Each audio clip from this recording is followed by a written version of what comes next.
আগরতলা থেকে তেলিয়ামুড়া ফেরার পথে দুর্ঘটনার মুখে পড়লেন তেলিয়ামুড়ার বিধায়িকা তথা রাজ্য বিধানসভার মুখ্য সচেতক কল্যাণী সাহা রয়। বরমুড়া পাহাড় এলাকায় একটি বুলেরো পিকআপ গাড়ির ধাক্কায় মুহূর্তের মধ্যেই চাঞ্চল্য ছড়িয়ে পড়ে। প্রাথমিক তথ্য অনুযায়ী নিয়ন্ত্রণ হারিয়ে বাঁক নেওয়ার সময় পিকআপ গাড়িটি বিধায়িকার গাড়িতে সজোরে ধাক্কা মারে। এতে গাড়ির চালক আহত হন। পাশাপাশি বিধায়িকা কল্যাণী সাহা রয়, তার দুই নিরাপত্তা রক্ষী এবং সিএ অল্প বিস্তর আহত হন বলে জানা গেছে। ঘটনার পর স্থানীয় বাসিন্দা ও নিরাপত্তা কর্মীরা দ্রুত উদ্ধার কাজে এগিয়ে আসেন। খবর পেয়ে চম্পকনগর আউটপোস্টের পুলিশ ঘটনাস্থলে পৌঁছে দুর্ঘটনাগ্রস্ত গাড়িটি আটক করে এবং তদন্ত শুরু করে। দুর্ঘটনার খবরে এলাকা জুড়ে চাঞ্চল্যের সৃষ্টি হলেও প্রাথমিকভাবে জানা গেছে সকলেই বর্তমানে নিরাপদে রয়েছেন। এখন দুর্ঘটনার সঠিক কারণ জানতে পুলিশি তদন্তের দিকেই নজর। আমি আগরতলা থেকে তেলিয়ামুড়া আসছিলাম।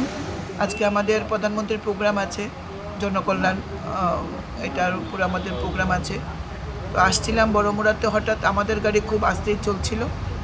হঠাৎ আমার উল্টো দিক থেকে আসা, অর্থাৎ তেলিয়ামুড়া থেকে আগরতলার দিক থেকে আসা একটা বোলেরো গাড়ি, বোলেরো পিকআপ ভ্যান সম্ভবত, অত্যন্ত দ্রুত গতিতে এসে ফার্স্ট আমার এসকর্ট গাড়িরকেই ধাক্কা দিত, কিন্তু এসকর্ট গাড়ি প্রচণ্ড বুদ্ধির সঙ্গে ইয়ে করাতে সাইড হয়ে যাওয়া, আমার গাড়িতে এসে সোজা ধাক্কা মারে, প্রচণ্ড ক্ষতিগ্রস্ত হয় আমরা গাড়ি।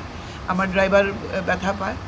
তো এটাই ঘটনা। পুরো বোলেরো পিকআপ গাড়ির দ্রুত গতিতে এবং বেপরোয়াভাবে চালানোর কারণেই এই অ্যাক্সিডেন্ট হয়। গাড়িতে কে কে ছিল? গাড়িতে আমি ছিলাম, আমার পিএসও ছিল দুজন, ড্রাইভার তো ছিলই, আমার সিএ ছিল, আর আগে পিছে তো এসকর্ট ছিল।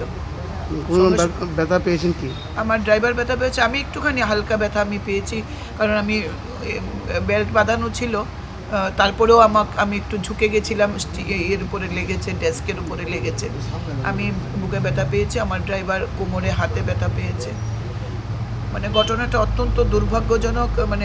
গাড়ির ড্রাইভারের বোলেরো পিকআপ ভ্যানের বেপরোয়া চালানোর কারণেই, দ্রুতগতি বেপরোয়ার কারণেই আজকে এই দুর্ঘটনাটি ঘটে এবং ঈশ্বর সহায় আমরা সবাই বেঁচে গেছি।